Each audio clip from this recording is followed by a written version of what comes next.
Fearing for their loved ones in Gaza, work to bring them to safety. We are just again trying to save lives. Even after this conflict, they can't get back to their home because all the area is destroyed. There are calls for help, plus for the first time since the conflict began 2 weeks ago, much needed food and water gets into Gaza. With disabilities face barriers with kind of getting that early volunteering and work experience. A big push for Ontario employers to recruit and hire young people with disabilities. And I'm 99 years old and I just finished the climb of the CN Tower. Meet the CN Tower's oldest stair climber. We're there as he reaches the top, all for a good cause.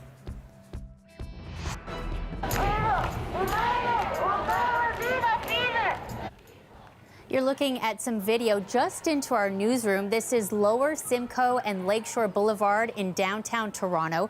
Pro-Palestinian demonstrators gathering there. After first meeting outside the U.S. consulate, they're calling for a ceasefire in the Israel-Hamas war. Now, police have put a number of road closures in place. At one point, officers said the group is moving towards the Gardner Expressway, which you can see there. Police say the group is now approaching Bremner and Reese. Now, police are urging drivers to use caution and expect delays. Meantime, a group of Palestinians living in the GTA are calling on the federal government to help bring family members in Gaza here to Canada. They want to see a humanitarian pathway similar to efforts extended to refugees from Syria and Ukraine. Tyler Cheese has more. My mom is 75 years old. She's crying for her life and her house, her garden. Abdullah and Hala Al-Hamadni are worried about their relatives who live in Gaza. The children, they wake up in the night saying, I don't want to die, I don't want to die. They have nightmares. The couple are permanent residents in Canada and live in Milton. They brought my family and other group people from Gaza. My kids and my wife, they were in Gaza, and I was here. Al-Hamadni's family was allowed to join him in Canada in 2019, the last time violence broke out in the region. Now they're calling on Canada to permit relatives of permanent residents and citizens from Gaza into the country sooner than standard immigration policies allow. We are just again trying to save lives and help them because even after this conflict, they can't get back to their home because all the area is destroyed. And I'm trying my best to get my wife outside of that war. Ahmed Abul Al-Jidin lives in Brantford, but his wife, who is scheduled to give birth to their first child tomorrow, is still in Gaza. But I have nothing to do for her now, except say, please help me. Please don't let my wife die. While groups continue to protest violence in the Middle East, the Palestinians we spoke to today just want Canada to extend the same offer it has to other civilians in crisis. We've seen numerous public policies that have been created for Ukraine, for Afghanistan, for Sudan, for Hong Kong, for a whole host of situations. This immigration lawyer says the government can create new public policy that would expedite the application process for those in the Middle East, like those implemented for Syria and Ukraine. I think it would be in keeping with past policies of the government and past actions of the government to create public policies in these circumstances. So we have to wait and see. In the meantime, Al-Hamadni says he wants Palestinians to have the same chance to live in peace that he received by coming to Canada. Tyler Cheese, CBC News, Milton. For a few brief moments today, much needed food and water was able to get into Gaza, the first time aid was allowed in since the fighting broke out 2 weeks ago. What's unclear tonight is whether hundreds of Canadian citizens and permanent residents will be allowed to cross to safety. Susan Ormiston has that part of the story. It was a somber day here in Israel, marking 2 weeks to the day since Hamas launched its brutal attack here, plunging the Middle East into a crisis. Today, a little bit of relief for those surviving day to day in Gaza. There was an opening on the border between Egypt and Gaza for just a few hours to allow aid in. Trucks waiting for days at the Rafah crossing rolled through, carrying food, medicine, and coffins. 20 truckloads in total, a drop in the ocean, say aid agencies. But on the Gaza side, the first sign of desperately needed humanitarian aid, the UN wants the convoy of trucks to grow and move every day, but there are still large diplomatic roadblocks, and it's expected that Sunday that border will stay closed again. Also, no openings for Gazans who have foreign passports and are trying to get out of Gaza. The U.S. alerted some of them that they might be able to get through that border, but that opportunity never came, and there was no direction at all for Canadians trapped and waiting desperately to get out. Meanwhile, there were low expectations for real progress in Cairo at a peace conference hosted by the Egyptian president. He warned the Palestinian cause will not be solved at the expense of Egypt. Arab leaders denounced Israel's siege of Gaza, but neither the leaders of Israel nor the U.S. were there to hear it. Canada's foreign minister announced another $50 million in aid for Gaza. At all times, all parties in conflict must respect international humanitarian law. Palestinians and Israeli civilians are equal, and both must be protected. And it was another day of growing protests across the Middle East, echoing outside the region as well. Israel has massed tanks and troops on the border with Gaza, but there's no indication of when a ground incursion may start. However, tonight, an Israeli spokesperson said they are going to increase attacks on Gaza starting tonight to minimize the threats, the dangers to Israeli troops in the next phase of this war. Susan Ormiston, CBC News, Jerusalem. For the first time, the world is hearing from two U.S. citizens, a mother and daughter released by Hamas after they were taken hostage during those initial attacks earlier this month. Chris Reyes has more on the cautious hope being felt by those who are desperate for the safe return of their own family and friends still being held captive. Mr. President, here's Judith and Natalie. For the first time, the world is hearing directly from the two American hostages recently released by Hamas. I hope you're both not only feeling good, but in good health as well. Yes, sir. Yes, we are. Judith and Natalie Raanan spoke to U.S. President Joe Biden on the phone from Israel. For now, they're under the protection of the Red Cross and Israeli officials. I'm so glad you're home. I'm not home. I'm glad you're out. Thank you so very, very much. The mother-daughter from Illinois are the first hostages to be released since the deadly attacks on Israel by Hamas 2 weeks ago. Hey, Nat, how are you? God love you. I just want to say thank you for your services for Israel. They were taken from a kibbutz near the Gaza border. They were visiting relatives. We've shown that it can happen. Now, we don't know exactly why, but that should give hope to others, cautious hope, that we should really be open to various ways that these things could be resolved. An estimated 200 hostages are believed to still be in captivity, Canadians included. Back today! Back today! In Tel Aviv, daily vigils and protests calling for the world to make it top priority to bring them home. There is a sense of hope. It's the thing that's keeping me and my entire family alive. Right now, we're just hoping and we're just focused on getting this done. We're taking it really one day at a time. Every morning, we're hoping that today's the day. President Biden publicly thanked Israel and Qatar for helping to secure the release. But U.S. officials say they won't give more details on how it happened. The Raanan's friends and family are celebrating, but also eagerly waiting for their homecoming. Hopefully, I'm going to see them next week. It is the kind of outcome so many others are desperate for. Chris Reyes, CBC News, New York. Moving to other news now, one person is dead after a house fire in Brampton this morning. Fire crews were called to the home just after 9:40 a.m. The flames took hours to knock down. Thick smoke could be seen coming from the front of the house.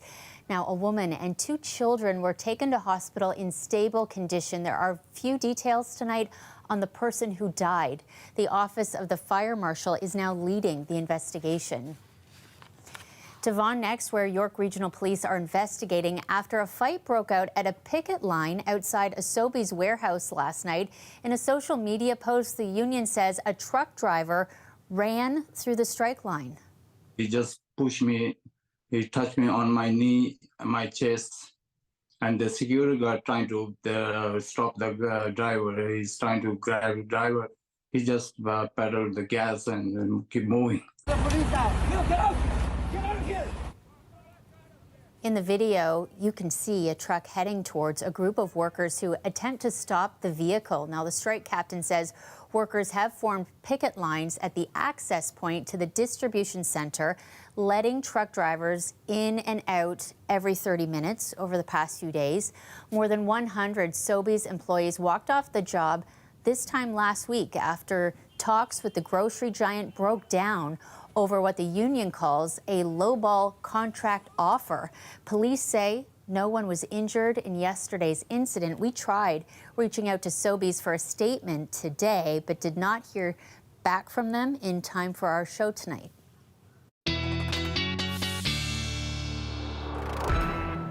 Sophia is joining us now with our first look at the forecast, and it's the time of year when I can say we're going to say the F word for the first time. You not took the one nobody wants. Yep. Yeah. The one that nobody wants. Definitely. Yeah. I thought I'd have more time to prepare you for this moment, folks. But what I'm about to tell you, yes, has frost and snow in the forecast after weeks and weeks of really gloomy conditions. But I will also, spoiler alert, have some sunshine in the forecast for the long range coming up. First, though, more clouds, more gloominess into the overnight period. Rain as well for your Saturday early day, especially north and east of the city. That's rain that comes with a chilly cold front. And yes, that blue on the map, folks, is snow for anybody in the Algonquin, Bancroft, Huntsville area. Just some light, wet snow. But then watch this. Cold front clears, so do the clouds. The clouds are that lid on the pot, keeping in all of the heat. So you will have some brilliant sunshine for Sunday afternoon. It comes with some cold single-digit highs. We haven't been in the single digits since early May, but it's Sunday night after all these single-digit highs, Sunday clear. I want to take your attention to -2 for your Sunday into Monday. Last year we had the start of the frosty season in mid-November, so it seems earlier this year, but it is bang on average. We will talk more in the long range about how you'll be scraping the cars off Monday morning for a frosty commute. Oh my yes, gosh. Just the bearer of the bad news, It Shannon. feels early. It does. It does. Thanks, Sophia. Still ahead of Toronto Hospital's goal to make employment more accessible for everyone. I remember in high school being the only one who didn't have a job. I get to use my lived experience having a physical disability and make changes within our community. How Holland Bloorview's Ready to Work campaign is challenging employers to make their workplaces more. Toronto cyclists coming together today, all for a good cause. So far, over the 3 years, we've raised over $40,000. I like what in my bag. That's Jordan Isaac, who inspired the annual fundraising bike ride called Cycle Jordan, all in support of Black children with Down syndrome. The money goes directly to 4 Toronto young people and their families so they can access services like speech therapy, which is not covered by the province of Ontario once a child starts school. Meantime, a big push today to inspire employers to make their workplaces more inclusive for young people with disabilities. It's all part of the Ready to Work campaign by Holland Bloorview Kids Rehabilitation Hospital in Toronto. Patrick Swadden takes us there. Maria Bangash has used a wheelchair her whole life. I remember in high school being the only one who didn't have a job. But the 23-year-old is now the outreach coordinator at Smile Canada and is studying human rights at York University. She credits Holland Bloorview, a children's rehabilitation hospital in Toronto, with helping her along the way. At this job, I am unapologetically allowed to use my lived experience, showcase what my life is like, and take charge of my position in the way that works for me. And that's something she's hoping all youth with disabilities get a chance to do, which is why Holland Bloorview is launching Ready to Work, a networking fair for employers to dispel myths about disabilities in the workplace. Youth with disabilities face barriers with kind of entering, getting that early volunteering and work experience. So the employment programs really provide that launching pad for it. And this prominent disabilities advocate says, one we desperately need. People with disabilities want to work. They'd rather be contributing to society as taxpayers rather than drawing on society as social assistance recipients. He says the province is nowhere close to the goal of barrier-free workplaces by 2025, as outlined in the Accessibility for Ontarians with Disabilities Act. Right now, if you face a barrier and you go to the Human Rights Tribunal, you got a 3 to 4 year wait just to start talking about when your hearing might take place. But Castaldo says getting people with disabilities to work is also a win for employers, with a labor shortage expected to be around 2 million by 2031. People with disabilities that work for these businesses, they actually perform better. There's increased profitability. And in addition, people really gravitate towards inclusive workplaces. And he says accommodations cost an average of less than $500 per person. Ready to Work launches this Monday and runs all week, a chance to show the potential of people like Maria. It gave me this newfound confidence that I can secure full-time employment post-grad. Patrick Swadden, CBC News, Toronto. The largest Indigenous film festival in the world is on this week in Toronto. It's called Imaginative. As Eli Glasner explains, for two young Canadian animators, it's a chance to break into a tough industry. Growing up, Kaylee Lightning and her sister Kira loved cartoons like Sailor Moon and Adventure Time, but the Cree artists didn't see themselves in those worlds. Then they took a trip to an Indigenous film festival. Going to Imaginative I think was just that final push I needed to see that people like me were making these amazing things and that I could too. The Film and Media Arts Festival opened their eyes to a world of Indigenous films, animation, and interactive games. We see a lot of interplay between genres and mediums, and that's kind of the nice thing with Indigenous creators. There's no boxes. The sisters dove in, creating their own game, but there are a lot of barriers in animation. Only 3% of directors are female, while only 4% of animated features have lead roles for women of color. This is the most dangerous part. But a new program from HBO Max, Warner Brothers, and Imaginative is trying to change that with opportunities for underrepresented voices. When they got the news they were accepted. Oh, huge. To just see that we could succeed in this big of a way was really wild. Who's going to teach us? This is the result, an animated adventure where knowledge of the past is part of a fight for the future. My cookum always said there are beings who can help us. For the writer, it's a way to share her teachings. This hopeful, spiritual worldview of where nothing is ever really gone. And a start in a new industry. Yeah, it definitely opened up a whole world. All these things that are so valuable to our cultures being more accessible to younger generations means that those kids are going to grow up more closer to their identity and who they are. Eli Glasner, CBC News, Toronto. A man who just celebrated his 99th birthday earlier this week is marking yet another accomplishment. He's climbing the stairs of the CN Tower, and he's doing it for charity. We were there as he reached the top. I'm 99 years old, and I just finished the climb of the CN Tower. I've done it twice before. It took me a little longer this time, but after all, 99. The first time, 47 minutes, some seconds. Second time, 49 minutes. This time, 70 minutes. Originally, I wanted a charity that I could climb the CN Tower for. We raise funds. Well, I reached to the Hamilton newspaper. They published it, and United Way got hold of the article, contacted me, and here we are. Is there any message you'd like to send out to anybody watching? Yes. Keep fit. At the same time, you can perhaps climb the tower and raise funds for United Way,